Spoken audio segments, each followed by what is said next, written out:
I'm here with an angler I've looked up to for a long time, and a top Browning-sponsored angler, Steve Barraclough. Steve, I want to go right back to the start of your fishing career, basically. Because we didn't really meet each other until we were both sort of match fishing, did we? No. But how did it all start for you? Well, I suppose it's the same as everybody else, really. Went with my dad, you know, as you do. Went with my brother. I took it up a lot more than my brother did, to be fair. And to be fair, my brother was quite a good little angler, but he wasn't bothered. He was more bothered about snap and everything. So as we got further on, I used to give him mine just to keep him there for a little bit longer. And then eat your packed lunch? Yeah, so I'd give him mine. So he'd want to go home after an hour. So I'd say, take mine, pass another hour, and then we had to go after 2 hours. After that, we kept leaving him at home then, because we just, you know, I wasn't so into it, and my dad were at the time. To be fair, my dad don't fish anymore. But yeah, that's how it all started, mate. I started probably when I was about 8 or 9 years old, fishing locally. There were park lakes then a lot of times, you know, little dikes, little rivers, park lakes. But you get bug, you know. I got the bug, me. And it's just one of them things. I think you either have it or you don't. I think you either love fishing or you're just not that bothered for it. And I absolutely loved it, mate. So, from that progression of pleasure fishing, what made you get the competitive bug? Because I know, not just in fishing, but you're a very competitive person. You play football at a high level, etc. Yeah. No. Well, what happened was I entered my first match, which was a police match in them days. And I actually won it. It was on Calder and Ebble Canal in Wakefield, and I won it with 8 ounce. And I didn't know I'd won it at the time, but my mum was actually picking me up, and we were going down to my auntie's that night. And I says, Mum, we're going to have to go back. I think I might have done all right, because now everyone else were like blanking and things like that. So I thought, anyway, she was moaning a little bit. We need to go to, you know, we'd set off, etc. But we ended up going, and I actually won the event. And I won believe it or not, I won a Browning pole, and yeah, I won the whole event with 8 ounce. And at the time, Leeds Juniors approached me while I was there and said, do you fish for a team? I said, no, I've only just really started.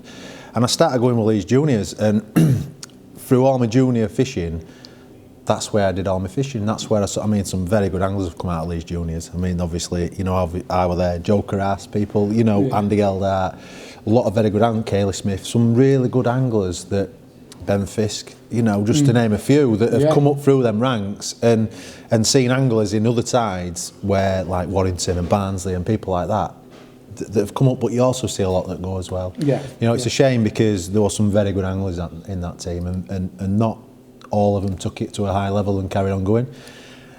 From there, it sort of progressed from there. I mean, yeah, I was trying to fish and I was trying to play football and stuff, and I realised it. Now I realise that you can't do both.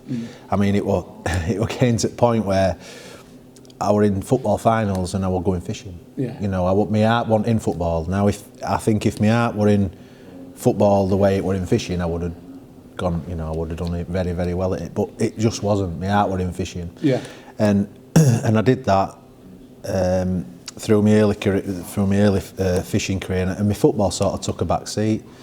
And then I started fishing, you know, as high as I could then, you know, and it's just a progression. You just do one thing and then it leads on to another, and then you start hanging about with different people and things, and that, you know, that just brings you on in fishing then, you know, in general. As you say, Steve, Leeds Juniors was a real hotbed. What sort of came next for you in terms of your progression? Well, I actually met, obviously I had a relationship with Emma, and I met Tommy Pickering, and to be fair, mate, he brought my fishing on no end, really brought it on. He learnt me how to win. You know, it's just one of them things, really. You might not see it nowadays, but when I look back now, there's certain people that you think, wow, you know, I didn't realise what you got, or you didn't realise what you were learning then at the time, because you're just young, you know, we were all just young. But yeah, he brought my fishing on massively. I started going down to Whiteacres, travelling with him and things like that, and yeah, my fishing went through the roof, really. And so it should, you know, so it should, because when you're listening to good anglers, and that's a good bit of advice for young people, when they start travelling with good anglers, they're learning off good anglers, they'll learn very, very quick, very, very quick.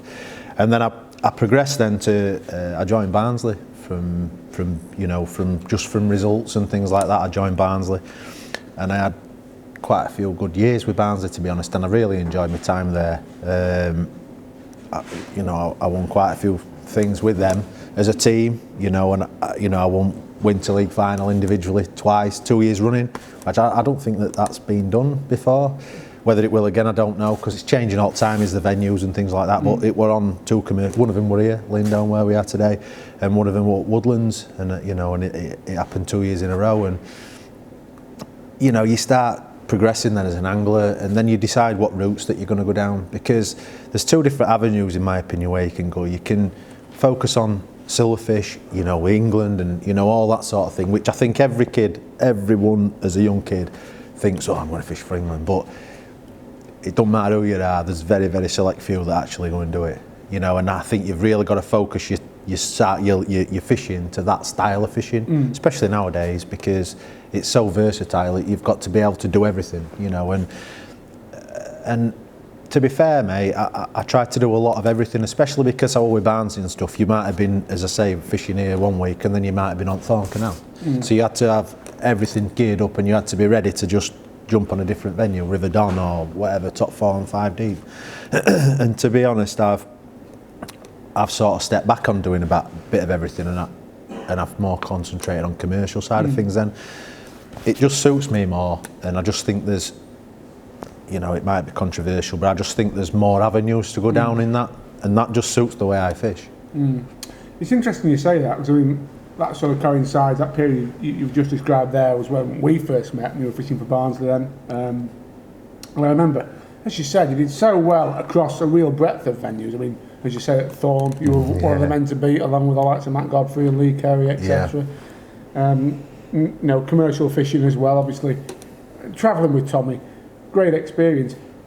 But from what you said there, you made a conscious decision then that the England or the top flight team route wasn't the one you were going to go down. Yeah, no, it wasn't, to be honest, mate. And at the end, obviously, me and Barnsley either didn't get on, or we just part of company basically. And to be honest, I started concentrating more on individual fishing, and to say, I suppose I've done all right at it. I've been in every final. I've been at Maver Match this twice, I've been at Golden Reel, I've been at Fishermania 5 times at Part D Masters. So eventually you're going to get a chance, or I feel you're going to get a chance eventually if you keep knocking on that door on all these big money finals. I like the way that they're going in respect of sections and things like that. I think that's really good, because it can be heartbreaking on that Friday night when you draw a peg and you feel you just haven't got a chance. This year at Golden Reel, I've got to be honest, I drew my peg and I thought, I've half a chance there. But if not, you sat on your peg at the time thinking, I'll fish for £1,000. So I think that will change a lot of the ways that people approach these big matches, because, as I say, when you're just fishing just to win, I think you're either going to blow out or win.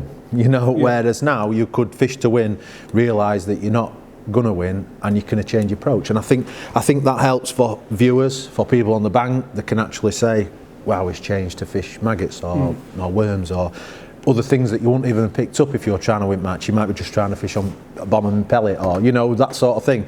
And I think it'd be good for television, and I think it'll be good for anglers on the bank to watch people actually change their approach on these big matches. And it's same as anything, mate. I'm obviously not the only one. There's a lot of people in that select few that seem to get to these big finals, but you'd like to think eventually you'll knock on the door and it'll happen for you. Yeah. But we'll have to see. It's like Whiteacres. I was travelling to Whiteacres for years, mate, and you gain a lot of experience and stuff.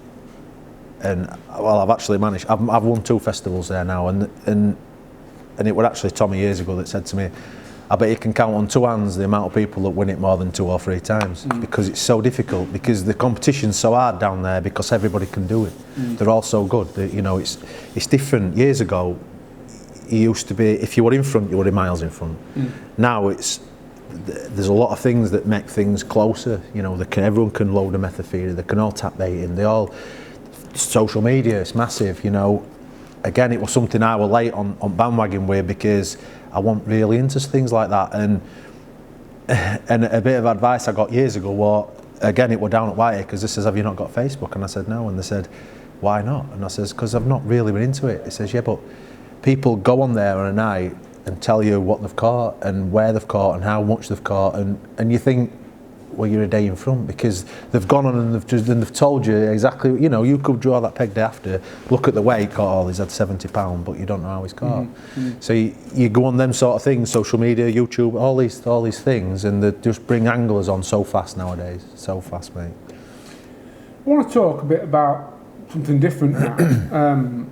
One thing that's always struck me when I've worked with you, when I was at the magazine and now with Catchmore Media, you're a very passionate sponsored angler, and when I say that, you help develop products, you help develop baits, you're very involved with the companies you work with. I remember when I first met you, you were with friends in Bait Tech, and you were so proud. I remember we did a feature and you showed me the floats and talking about how you developed them.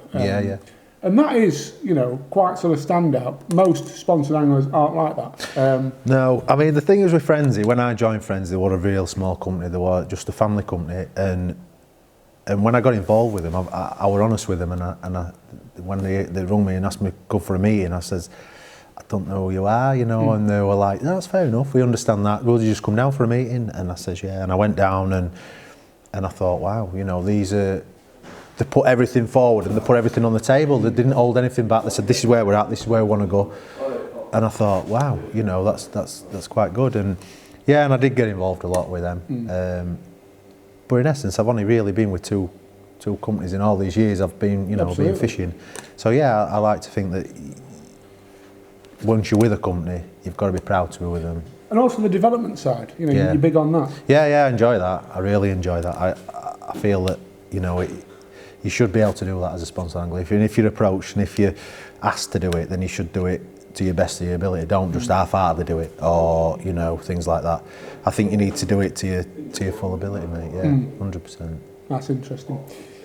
Steve, I've got a couple more questions for you. I have, I'm afraid, got a controversial one to end on, which I always do, as you know. Yeah. But first, I just want to talk a bit about where you want to go in the future, what your plans are. Like I say, I mean, the big matches are obviously that what everyone wants to do, what they want to achieve. Eventually, as I say, if you keep knocking on the door, you're going to eventually get that. But just I think a lot of it is to just carry on doing well, you know, do what you need to do. I do think as a young angler you need to choose your path, what you go down. I think that's massive, and I've chosen mine now. I mean, I've got to admit though, I did have a little stint back in team fishing. A couple of years ago, Ossett, you know, said, do you want to come and fish for us? To be honest, I wasn't too sure at first. I wasn't too sure about it. And I rung Dave back at the time, who were in charge, and I says, are you in Winter League with Barnsley? And he said, yeah. And I went, yeah, I'll come and fish for you. Because that gave me a drive, it gave me a bit of a bug to want to go and beat Barnsley. Because, mate, they're fantastic, aren't they? You know, they've always been good. They've got a good set of young and good older heads in that team. That, you know, it's probably said that there's 2 or 3 teams in the country, and Barnsley are one of them out there. And when I joined Ossett, I just wanted to fish against Barnsley because not because there weren't anything there, but just because I felt that there was a challenge, and I fished the full Winter League with them. I actually won my section on all 6 rounds of the Winter League against Barnsley, and Ossett actually won that Winter League. They went on to win Winter League final. You know, that exact same year, I joined something like the August, September. We won Winter League then. We won the Winter League final at Decoy and Drains. And it was really good actually, because we stood there at the end and had a photo, and they just looked like 10 scruffy men from Yorkshire, do you know what I mean? Yeah. And it was good, you know, and that led on to all the things then, because there were all a good set of lads, they were very tight in a team, they were talking a lot, you know. I think that's important in a team, and they were doing that. And then when we came back, this is when the Browning opportunity came, because Browning came and they were looking for a side, and they approached Ossett at the time. They had 2 or 3 offers after they won that Winter League final, did Ossett. And to be fair to the lads at Ossett, they said to me, would I deal with it? You know, you've dealt with sponsorship before and stuff, would I deal with the team deal? And I says, yeah, of course I will. So I helped speak to, you know, Browning, and I helped organise the team deal. And at the time when they were doing that, they said, "Who are you here? What are you doing now?" And I said, "Well, I'm not with anybody at the minute. You know, I'm not with anybody." And they said, "Would you be interested?" And I said, "To be fair, yeah, I would, but let's do the team thing first, because that's what they got me to do." So I organised the team deal. They get a fantastic deal off Browning, mate. You know, there's not many that get better deals, I don't think, as a team, apart from, you know, you're probably top 3 teams in the country. And then I got on a plane and I signed an individual deal with them myself. And as they say, you know, it's gone from there, you know. And I think I've been with them, I think 4 years now. But yeah, they're good. They've been good to me. They've been very, very good. But so had Frenzy, you know. They've both been very good sponsors. So I've enjoyed both. But it was just weird how one thing led to another in that respect. You know, where I wasn't even interested in team fishing, and then I got a bit of a drive back. You know, just because it was weird. Because when you fish with someone like Barnsley, you're expected to win. You just rock up at these venues and they just go, "Oh, Barnsley or Dorking or Starlets, they're just going to win." And people never ever used to say, "Or Ossett are just going to win." So when we did, that felt like a massive achievement, because you're fishing against all these other sides. And that, in my opinion, that was a bigger achievement, because you're fishing against them, you know, them anglers. So yeah, I know I really enjoyed doing that. But then, to be fair, mate, I've come away from it again now. You know, I felt like I'd done what I needed to do. I felt like I'd done my team thing and enjoyed it. Gone back, won't win the league final. You know, we Ossett with another team, and I'm like, I don't think this is me now, because, you know, it's come summertime. Again, it's my style of fishing, but I don't want to go on local canal and catch £4. You know, I want to catch £200 or come here and catch £300. You know what I mean? Yeah. That's just because that's what I enjoy doing. Steve, I've got so much respect for you as an angler. You're, in my opinion, one of the very best all-rounders in the country, and I mean that. I've watched you fish for years, and, you know, on all manner of venues. And I think the choices you've made, you know, make total sense for the reasons you've explained. But the controversial question I want to end on is this. You're still young enough to do anything you want in fishing, and you've had the opportunity in the past to do it. What to you is the most prestigious thing in match fishing to win, and why? Right, okay, so just one thing. One thing. I think obviously a big final's the most prestigious thing. Which one though? You see, it's difficult, because there's a few ways you could look at it. You could say, oh, there's money side of things, or you could say there's a prestigious side. Now, prestigious side, obviously, I believe that Fishermania is probably the most prestigious, simply because it's been going for years, you know, the Sky cameras, you know, etc., etc. But it's a strange one, really, because I believe that you could win a Fishermania, a big competition, and not catch anything all year, if you get what I mean. Do you know what I mean? So I also think that things like festivals are prestigious, because you've got to be consistent over a certain period of days. You don't just rock up on one match, draw a peg, and then rock up on another, you know, in theory, which you could do that on a big match. But now, prestige-wise, you'd want to be on Fishermania Trophy, I would think. Fishermania? Yeah, I think. It might be you next year, mate. Mate, you don't know. You've got to keep knocking on doors. That's the thing. You've got to give yourself a chance, and that's what I got that drilled into me when I was young. Give yourself a chance. Don't matter what you're doing, always have a line or whatever, just to give yourself a chance. And if one of them lines take off, you'll win. It's as simple as that.